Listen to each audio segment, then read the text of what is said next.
Do you ever just like witness a cat basking in the sun with not a care in the world and just feel so jealous of the cat?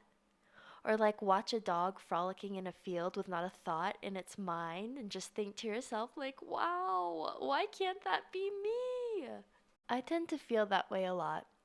Like, I'll either compare myself to an animal, specifically cats. I really freaking want to be a cat sometimes. I'm so jealous of cats. Or I'll even compare myself to humans and I'm like, damn, their life seems so nice. I wish I was them. And whenever I get like that, I have to remind myself about my trip to the Redwoods. I'm your host, Mika, and you are listening to Practical Alignment.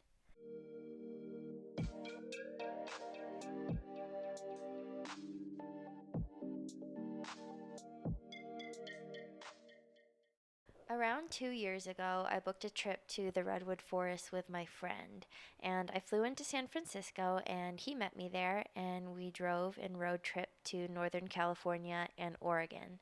But the absolute highlight of the trip was being in the Redwood Forest. I've honestly never experienced anything like them, and I have nothing to compare the experience to, but being in their presence felt both like a major honor and also a little bit intimidating. I just felt a lot of wisdom and reverence radiating from the trees and the forest. Around this time, I was just beginning my exploration of learning how to connect with nature in a more conscious way. Specifically, I was at the early stages of learning how to resource from the earth and the elements and learn how to work with them to help me release and replenish energies in my own body. I had initially had a lot of reservations in doing this because I felt guilty about giving the earth all of my burdens. In my head, I was like, how could I even think of giving the earth more to deal with? With climate change? Shein? People owning 30 Stanley Cups? Like, how could it be fair for me to ask the earth to help me too? It's got enough on its plate. I felt like asking the earth for help in clearing out my space was almost extractive. Like I was asking it to do too much. And so I avoided doing this, and in doing so, I felt disconnected from nature in a lot of ways. So I eventually brought up this conundrum to one of my teachers because he always encouraged us to collaborate with the earth and ask it to help recycle our energies. But when I told him my fear of being extractive, like I was just selfishly using the earth for my problems, my teacher explained to me that when we release energies in our spaces that no longer serve us, the earth gobbles that shit up like it's a gourmet meal. Mother Earth, elementals, and devas all have their jobs and missions in the same way that we do. It's their assignment to alchemize or hold space for specific energies, and it's their literal medicine to bring balance into this world. The earth loves to help us alchemize our pain and our suffering because when we do, we become more connected not only to our authentic selves, but also to the earth. When I not only learned this, but understood this, I was able to rewrite my own framework and judgments to realize that when we release our burdens and ask the earth to support us, we become more available to then support the earth and send it loving, healing energy back. The permission that we give ourselves to receive help, the permission that we grant ourselves to fill our own cup, is directly related to the availability that we have to then share and give to others. And it's not like when we give away our anxieties and ask the earth to recycle our trauma and our pain, it's not like we're pumping microplastics into the earth. It's completely different. It's a completely different energy. And the way that it was described to me is almost like all of the heaviness that we can't carry, the earth uses that like fuel. It's part of its natural frequency to ground and neutralize heavier energies. The earth thrives and benefits from us being in our loving power because when we are in that power, we have so much more capacity to share that loving power and use it for beautiful, selfless good. Building my relationship with the earth is like any other relationship. It requires maintenance and balance. And a big emphasis was placed on not just using the earth at my convenience, but collaborating with it. And in collaborating, it naturally just inspired me to find ways to support the earth and help out in small ways that I can. So, for example, like when I go outside and I sit and I enjoy a particular area, I like to look around and pick up any trash that I see before I go. And it's something super small, but it's shown me that there's this like large desire to give back and to be more conscious of how I can be a good steward and human on this planet. For me, one of the key factors to deepening my connection to the earth was learning how to communicate with it. My first step was to consciously introduce myself to the environments that I found myself in. Whenever I found myself in nature, I would say to my surroundings, "Hi, I'm Mika, and thank you for having me here." And I would just keep repeating, "Hi, I'm Mika, thank you. Hi, I'm Mika, thanks for having me here." And I'd pretty much just leave it at that, just continuing to introduce myself to the nature around me. Whether I was exploring a forest in England or just sitting in my backyard, I would acknowledge the energies around me and share my gratitude with them. And like all relationships, the more that you nurture them, the deeper the connections become. So, as my habits and connections progressed, a line of communication was able to open up between me and the energies that I was collaborating with. Whether you feel it around you or within you, or you hear the words in your head, it becomes completely possible to talk to trees and bushes and rivers or oceans. It's so fascinating tuning into these different energies.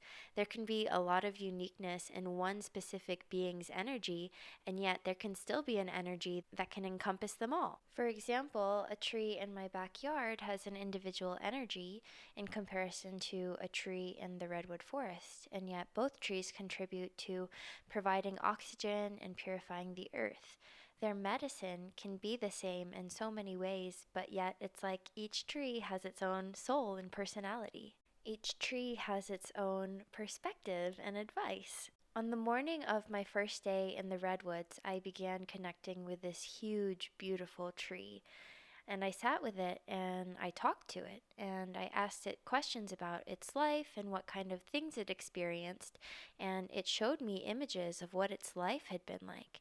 And to me, it sounded like a really interesting life to live, idyllic and serene in so many ways. I was curious, so I asked the tree if I had ever been a tree too. And the tree responded, yes, but when I was a tree, I had asked to come back as a human. This response was hilarious to me, and I was like, huh? Because even prior to this experience, I've questioned so many times why the hell I ever signed up for this existence. Life can be so frickin' hard sometimes. There's no denying it. As much as I've tried to avoid coming to that understanding, I'm accepting that life is so hard sometimes. There's no way around it. In those challenging times, it's really easy to become bewildered by this experience and just question, like, what the fuck is even happening? And why the fuck is it happening? And it's hard to fathom that despite all of this intensity, at one point, I asked for this. But in all honesty, I truly believe that we all sign up to be here. And it's an agreement that we've made to come into our lives and go through certain lessons, both through pain and through bliss. The whole range of feelings. Enlightenment doesn't come just through love, but also through heartbreak. And it's easy to question ourselves and ask, like, why did we agree to come here? For me, I'm like, girl, why did you come back when you could have just ended it after being a tree? But I do know and understand deep in my soul that I came into this life simply because I had different work to do as a human. The range of experiences that humans go through compared to any other being is so dynamic, and even the range of differences between two random humans is unfathomable. Even if you pulled two siblings out of the same family, those two individual people are going to have completely different life experiences. So, what I'm trying to say is each lens of life that we experience paints a completely different picture of what it means for us to exist. And in that existence, we're meant to fully engage with it and engage with life in its beauty, in its excitement, and its adventure, but also through its peace and its stillness. There's an entire spectrum out there, from devastation to ecstasy, and we get to experience all of that. We signed up to fully engage with all of that, to not turn away from it, but to embrace it. This is so much easier said than done when life is going well and swimmingly, and it's so much harder to adopt this way of thinking and living when life is more challenging. And trust me, I have had my fair few periods of avoidance, of not wanting to feel anything and just numbing myself out. But I always come back to the same conclusion. The lessons and the growth come from being able to hold ourselves within that intensity and sometimes even turbulence. Life teaches us to find ourselves and hold ourselves again and again and again. Another lesson that I learned from the Redwoods is that no matter what road we take, no perspective of life is ever going to feel perfect when we're living it. We're always going to think that someone else has got it better than we do. But I have to remind myself that even cats go through some shit, and trees sometimes get bored and wish they were human. The grass is always going to be greener if you don't water your own garden. Mic drop alert. That was woke of me to say that. And maybe you don't think so. Maybe you're rolling your eyes at me, but for me, I'm a philosopher. Okay, I looked it up and apparently someone else has said that before me, but I thought I made that up, so I'm going to leave that in. Thank you so much for being here and for doing life with me. I really appreciate you, and thank you for listening. All the links to my content and to my website to work with me one on one are listed in the description. Alrighty, everyone, I'll see you next time. Bye!